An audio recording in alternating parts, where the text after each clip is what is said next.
Having held certifications in both pediatric intensive care and neonatal intensive care nursing, she spent the majority of her career at Lucile Packard Children's Hospital at Stanford, a level 1 trauma center consistently ranked as one of the best hospitals in California and the country. Gwen spent 15 years of her career as a pediatric intensive care RN. While at Stanford, she received the Nightingale Award for Nursing Excellence, the Daisy Award for Extraordinary Nurses, and several special recognition awards. I'll tell you how this talk came up. We have, as I will mention in my closing remarks in the postmortem of this conference after our last speaker, we have a Skeptics in the Pub, which, because of COVID, we have been running virtually. And Gwen is a frequent attendee. And there was one Skeptics in the Pub that we got talking about, myths about human reproduction, because she knows a lot about that. And somehow organ donation got into this as well. And we were all just fascinated because we didn't know anything about either of these two. Well, some of us know a little bit about reproduction, but there was a whole lot of misconceptions about both of these topics. And so I prevailed upon Gwen to, since SkeptiCamp is sort of a free-for-all in many respects, if she would be so kind as to talk with us about one of these subjects, and she chose to talk about organ donation. So welcome, Gwen Smith-Olson.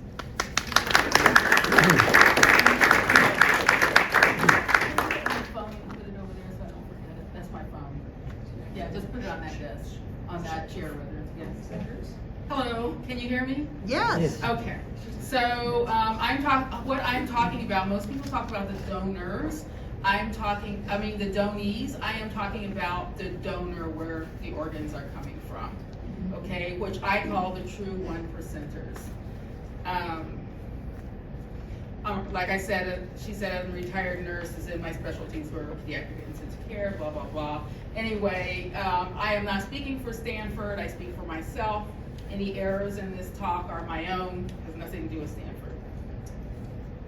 We're not going there. As you may already know, the first heart transplant was performed in December of 1967 in South Africa by Dr. Christian Bernard, followed by Dr. Shumway at Stanford in January 1968.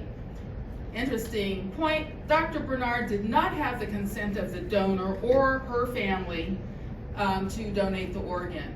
She was given a state funeral, and as you may probably, I guess, surmise, she was a black woman. And she was given a state's funeral, which I don't think made up for the fact that they asked no one if they could use her heart to do the transplant. The other interesting thing is that there was no definition of brain death until August 5th, 1968, after the 2 heart transplants, when Harvard published the first definition of brain death, called a definition of irreversible coma. And this has been updated several times since. So first of all, I want to tell you that when we admit a John or Jane Doe who's critically injured and may be brain dead, the brain dead is not the first assumption we make. The first assumption we make is that we have to contact the family. We've never been in a situation where we begin to do an exam for brain death until we've been able to locate a next of kin. Can you imagine getting a call to come to the hospital and having it explained to you as soon as you come through the door to the bedside that your loved one is brain dead? We want to give the patient, we want to give the family closure and the ability to say goodbye to their loved one while they're still alive. So we continue life-saving efforts. These patients will always be on a ventilator and possibly medication to support their blood pressure along with IV fluids. They will probably have an arterial line, an IV inserted into the artery, placed for real-time blood pressure management, blood draws, and continuous cardiorespiratory monitoring, and possibly other equipment is needed depending on the cause of their admission. After the patient is examined for possible brain death, the doctor attending the patient will share results with the family. At this point, the organ procurement organization will have been contacted and will either release or accept the patient for a possible organ donation. If there's a specially trained person on staff to do so, they will come to the bedside and discuss organ donation. If not, the representative from the organ procurement organization will have that conversation with the family. If the person's over 18 and listed as an organ donor, that information will be shared with the family. And if they say they're an organ donation, the family doesn't have any other say in the matter. It used to, I remember when it was not like that. And you know, one person could say no, everyone else says yes, the no gets it.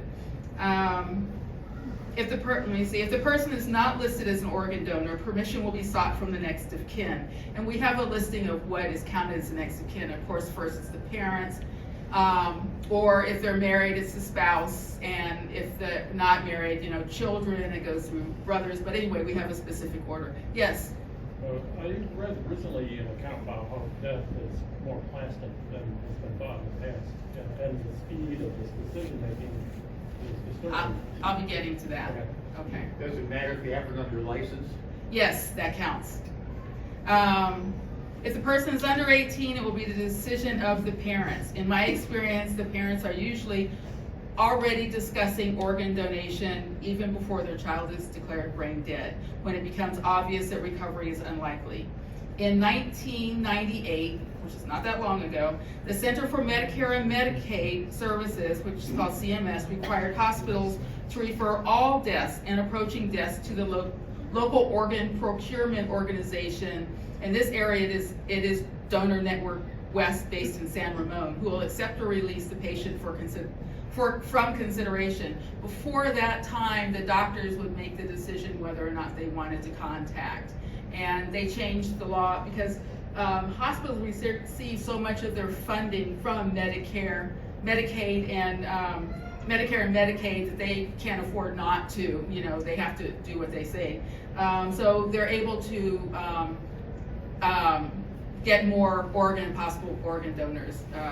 And the other thing too is that sometimes the situation feels kind of icky and the doctors don't feel comfortable you know, talking to the family. At this point, we give it to the organ procurement organization, and they take over and they talk to the family. Once the organ procurement organization has accepted the patient, the family has agreed to donate, or the patient's donor wishes are activated, the RN sent by the organ procurement organization takes over all care under the direction of an on-call organ procurement organization physician. At that point, admitting is notified of the time of death, and all billing to the patient stops and a new account is started.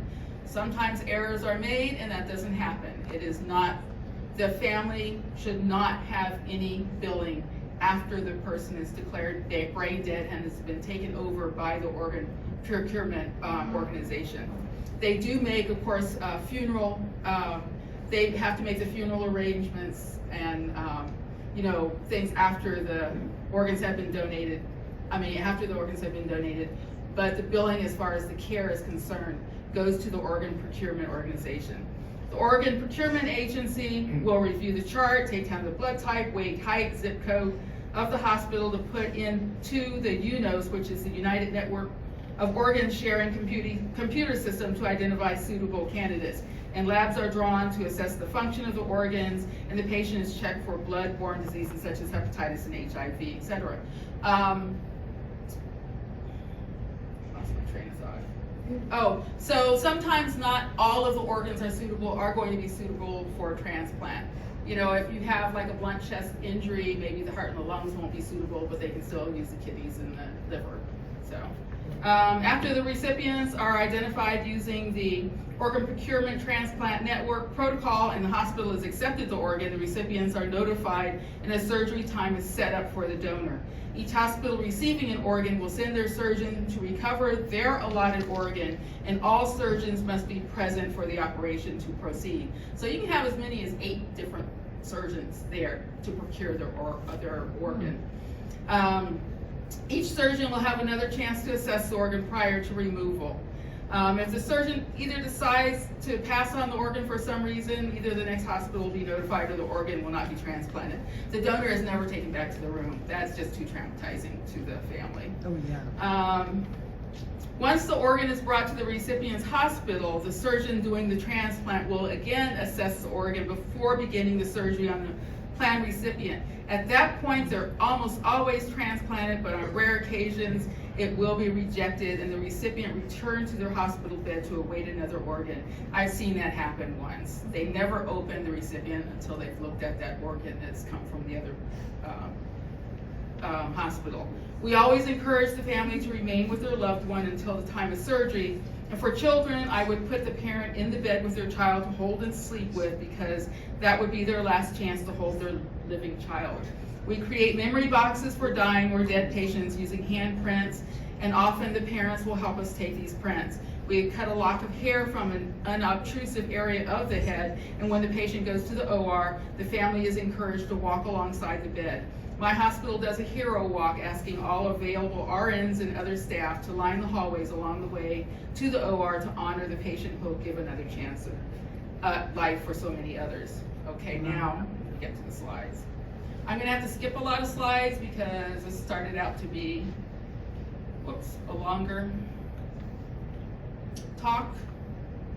Okay, so one donor, as I said, can save or change at least 8 lives. So with the heart transplant, the average wait is at least 4 months.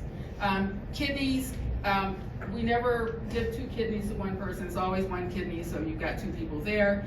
Lungs can be transplanted in 2 parts, 1 lung going to each person, or they can be transplanted as a pair. And I think the current standard, they're starting to do more transplanting of the entire lung.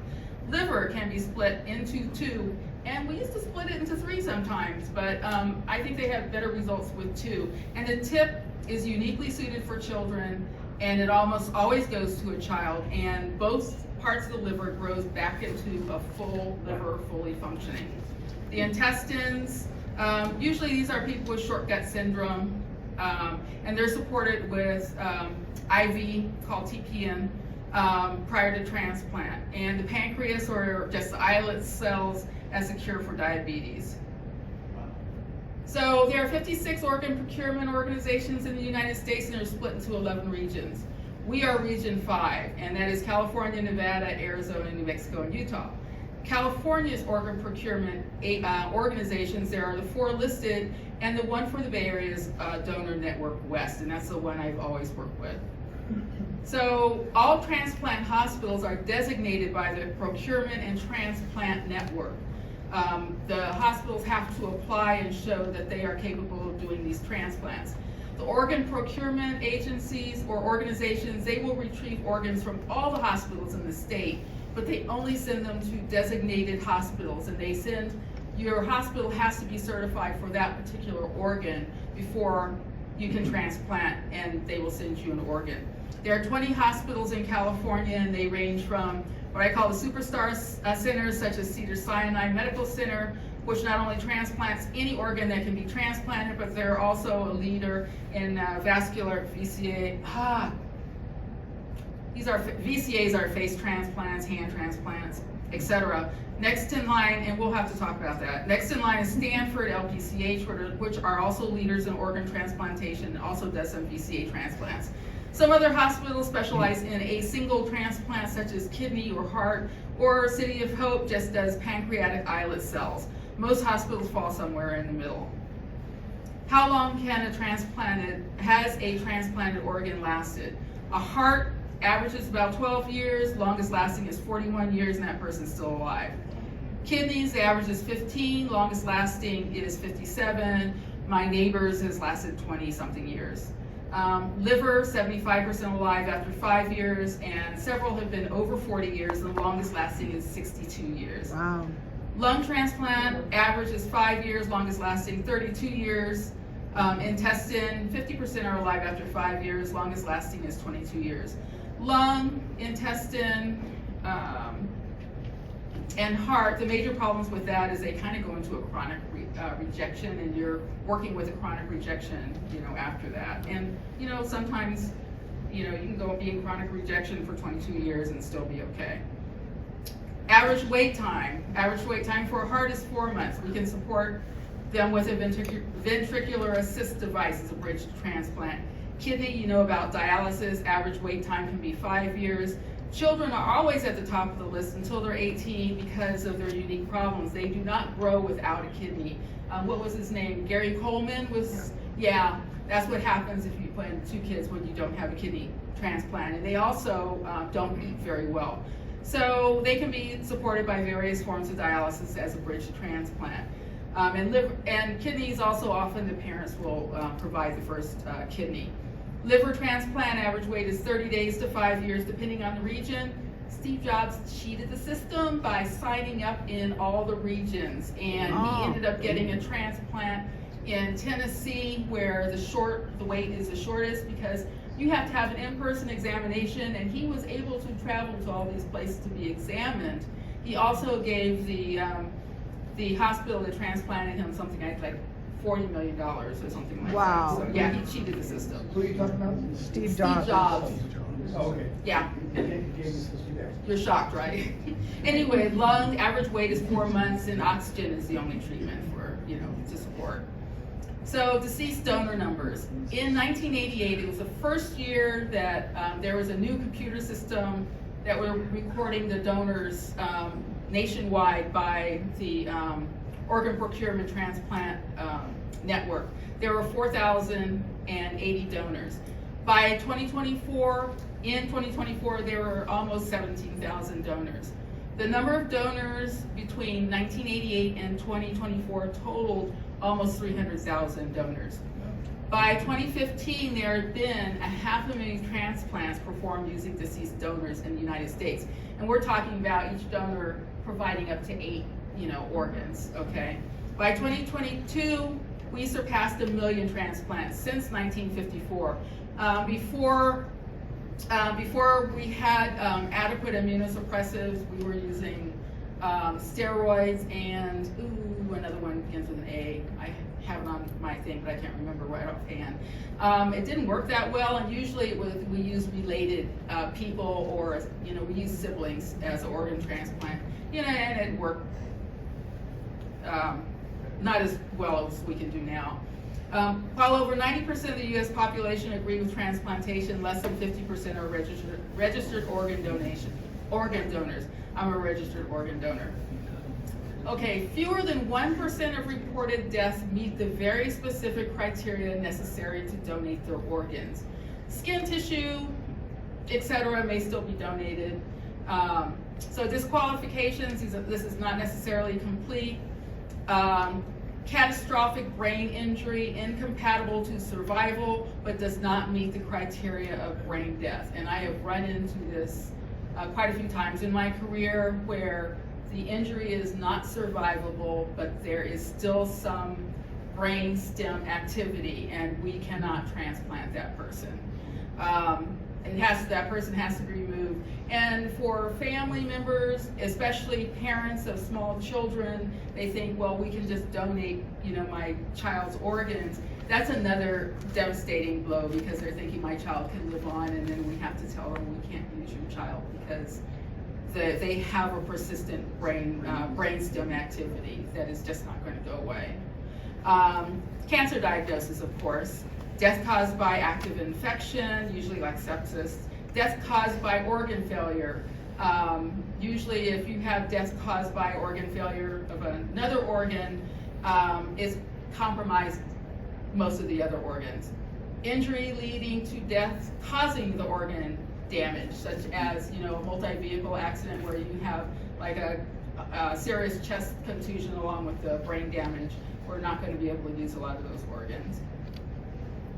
Who meets the criteria? Catastrophic brain injury leading to brain death from falls, motor vehicle accidents, as a pedestrian driver or passenger, assaults, gunshot wounds. Different counties and states have different laws, but it has become much easier to donate after a criminal assault. Ruptured aneurysm or AVM, a stroke or a blow to the head, a hypoxic brain insult such as drowning or drug overdose, or a sudden cardiac death leading to anoxic damage, meaning lack of oxygen over 4 minutes. Because you may have no oxygen for over 4 minutes, but then we can restart your heart again, and the brain's just not there. Brain death is a clinical determination. This goes to what you're saying. Clinical determination that requires identification of the cause. You have to know why this person's brain is not working, and irreversibility of the coma. Before determining brain death, the person has to have a body temperature within normal limits. They can't be cold, because being cold, it kind of depresses, and you can't even declare anyone brain death in any other situation if they're cold. I have seen people that they brought in unhoused who are very cold, and we bring them in and check them over and we warm them up, and they've got a heart rate, so they have to have a normal body temperature. Blood pressure, they cannot be hypotensive. You can't evaluate someone who has low blood pressure. So we have to correct it with usually using vasopressors such as dopamine, epinephrine, or norepinephrine as needed, but they have to have a normal blood pressure. Any and all neural-altering drugs and medication must have cleared the system. Alcohol, heroin, methamphetamines, fentanyls, etc., whether prescribed or not. There was a case fairly recently in, I can't remember where it was, where they declared someone brain death after a drug overdose, and the family kept saying, "Looks like he's looking at me." They did not do, that was not an appropriate declaration of brain death. They took him to the operating room to harvest his organs, and he woke up on the table. He started making noise. That hospital absolutely blew it. I'm going through, this is what my hospital does. Okay, we want to make sure. The blood chemistries must be within normal limits, because sometimes having your blood chemistries altered can affect your neurological state. You cannot declare someone death if they're dead if you can't correct their blood chemistries. They have to have a positive fluid balance. They cannot be dehydrated, and they have to have a positive fluid balance for 24 hours in order for you to declare them brain dead. So we perform a neuro exam, testing, after all this is done, testing the cranial nerves. What we are doing is testing to see if we get any response from the brain stem. If it is a child, the exam has to be performed by a board-certified pediatric neurologist. There cannot be any spontaneous movement. Occasionally you can have a twitch that we know is not coming from the brain, but cannot have any spontaneous movement. No spontaneous respiratory arrest. This person is always on a ventilator with full respiratory support. The eyes have to be midline with no pupil response to light. The pupils are usually what we call blown, which is totally relaxed, because it's actually your muscle that contracts your blood pressure, your pupils. If you have your muscles there are not working for that nerve, your pupils are going to totally relax. But of course, if the person has been on some medications that aren't necessarily a neuro medication, but can be some other medication, and you're not exactly getting that response. But also, if there's been some kind of eye injury, you can't get total relaxation. Also with cataracts too, may prevent it. So no response to any noxious stimulus, such as we use dry gauze and wipe it carefully across the cornea. I know, right? We also will take a knuckle to the chest, which is very painful, a pin to the nail bed, and we'll try on all 4 extremities. We want to make sure we're not making any mistakes there. No cough or gag to deep suctioning, and the nurses will usually report that. And I mean, we don't even want a little one, no little response. We want nothing. We want to see nothing. And we'll be documenting that. There's a test called cold calorics, where 20 to 50 mLs of ice water is instilled to your ear. We make sure the there's no buildup of wax in there. We elevate the head of the bed, and we instill it into the ear canal, and your eye should deviate to the other direction.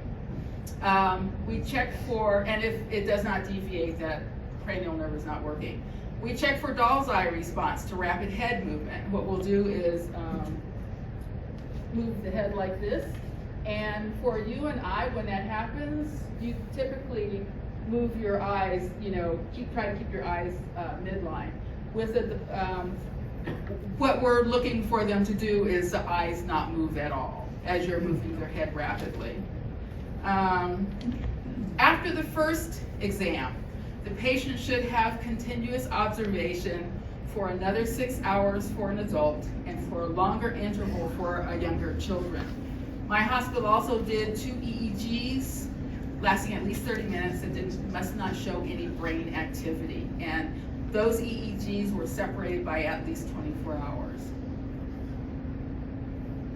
If anything in this exam is what we call positive, if we see any movement, you can stop. I mean, when you get to a test where you have a response, the test they have failed, they have failed the test, they are not brain dead, and there is no point going through the rest of it.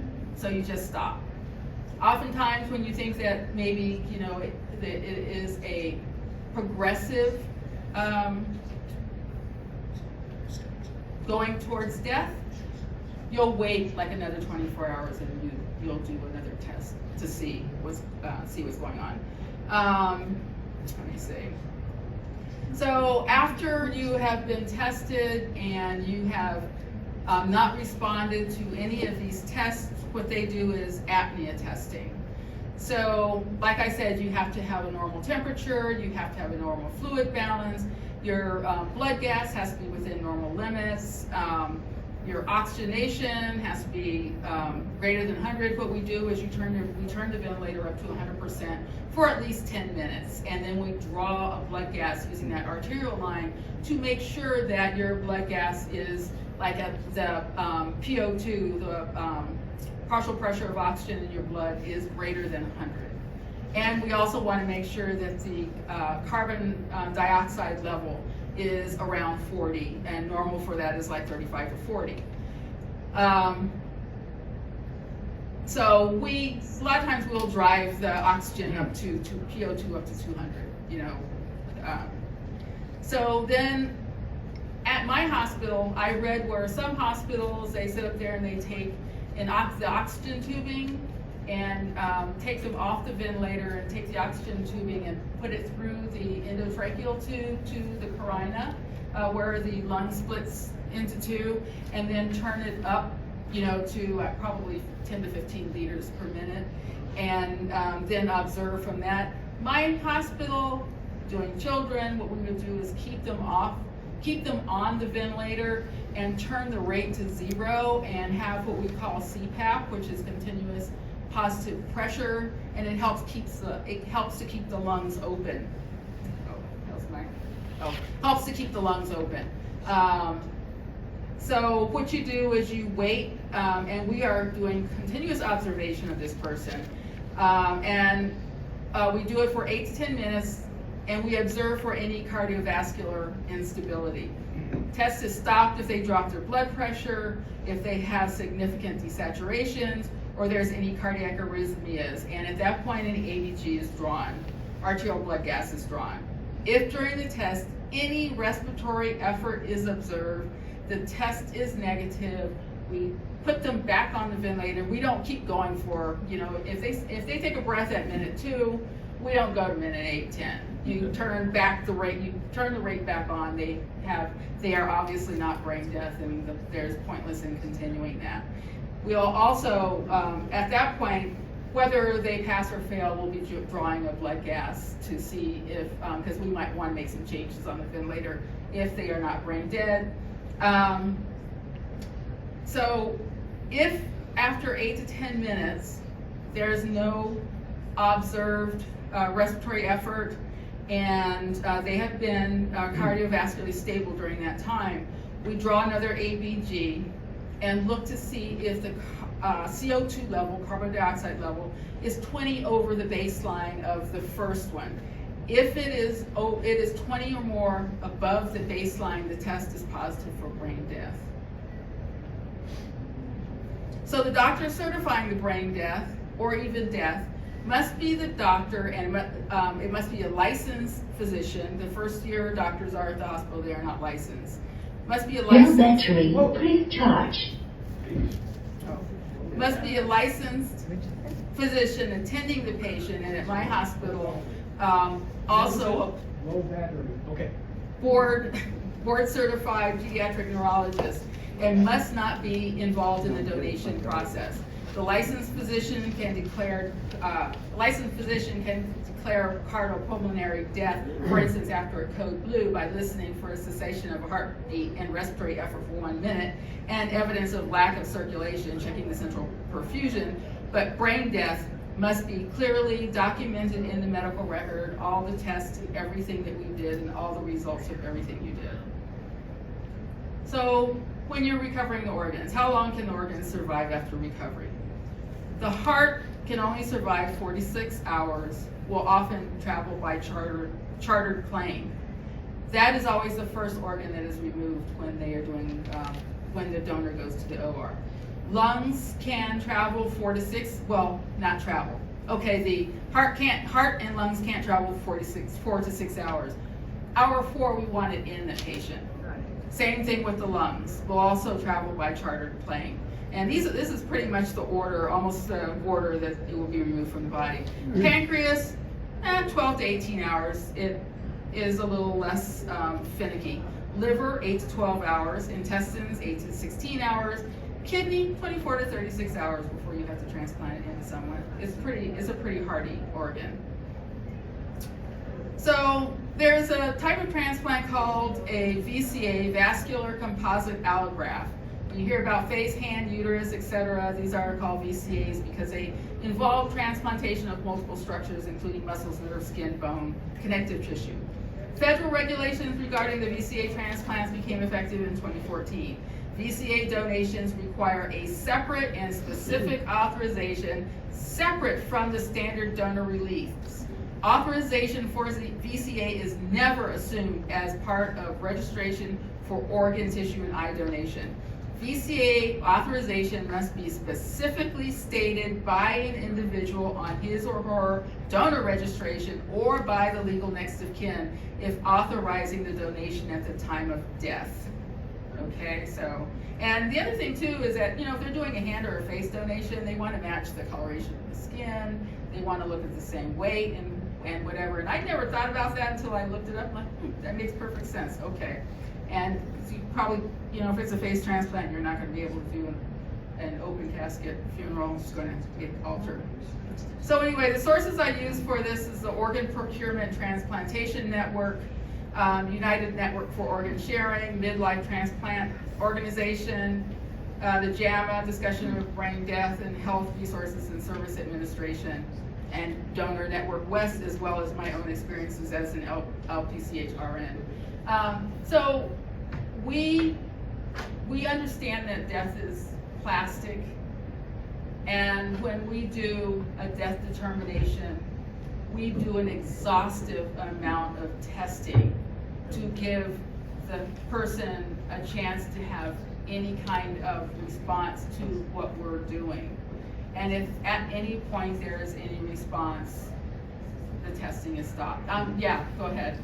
Are the criteria that lead up to that 99% reject rate specific to Stanford? Wait, are the what? Are the criteria that lead up to the 99% reject rate particular to Stanford? 99 reject, for a donor? Yeah. No, it's the organ procurement agency that decides whether or not they can take So it. it's regional. No, it is based on standards by the, organ procurement, it's the National Organ That other Procurement. hospital sounds like didn't have such a long list. Oh, no, it depends on how many people, are in the region, how many people in that region need that particular organ transplanted. It doesn't have anything to do with the number of organs that, number of donors that are coming through there. The number of people who are waiting for transplants vary from region to region, from organ to organ. And Tennessee, I can't remember, I don't have which region that is. They have a particularly short waiting list for donors. And yes? Is there age limit on the donor? Is the what? Is there an age limit on the donor? Is there an age limit on the donors? No, even if they can't take your organs, they can take your cornea, they can take your skin tissue, and the other thing too is that one of the processes where age will come into play say I have a 15-year-old that's waiting for a heart transplant, they're not gonna wanna take like a 55-year-old man's heart for a 15-year-old, and they might pass on that and wait for one that's a bit younger for that. And if you're a 60-year-old person and I got another 60-year-old waiting for a heart transplant, they would be more likely to take it if it is, if it's a compatible heart. What's the maximum age? What is the maximum age? I actually don't know that. I don't know what the maximum age is. I would imagine that it has more to do with the function of that organ. Is there a relationship between, the age of the organ and the donor? In other words, if the donor is old, it's had 40 years to live, is this actually affected? Have they found that any relation? Or does the organ kind of start out brand new? Like the organ's going to, let's say the average age person is 80 years. Right. Is the organ, in other words, it only has so many years left, is there a correlation? They take that into account. I couldn't tell you what the correlation, okay. because I do the putting in, I don't do the Okay. follow-up. But my a family member did have a heart transplant 10 years ago. He was 70. He was transplanted, a 35-year-old's heart was transplanted into him. He's doing fine. I think the other way around, they not work. No. Folks, Yeah. I told you this would be interesting. I'm sorry. There are tons of questions, and I really wish we could go on, but we Okay. gotta clear out of here Okay. by 5. So don't leave yet. Let us thank Gwen. Thank you so much.